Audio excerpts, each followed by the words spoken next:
आपके spinal cord में major injury होगा, लाखों का खर्चा है।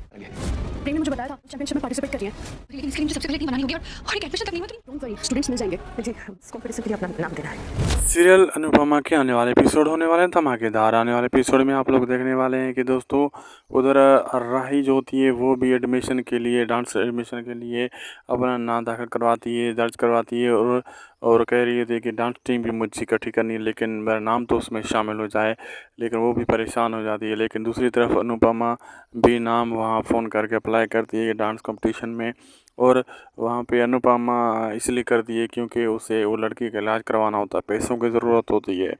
तो जब ये बात राही को पता चलेगी कि वो अनुपमा ने भी यहाँ डांस में हिस्सा लिया है, तो वो बहुत जो है ना, मतलब एक कंपटीशन के तौर पर उसे देखेगी कि उसने मुझसे मुकाबला करने के लिए, मुझसे जलाने के लिए माँ ने ऐसा किया है।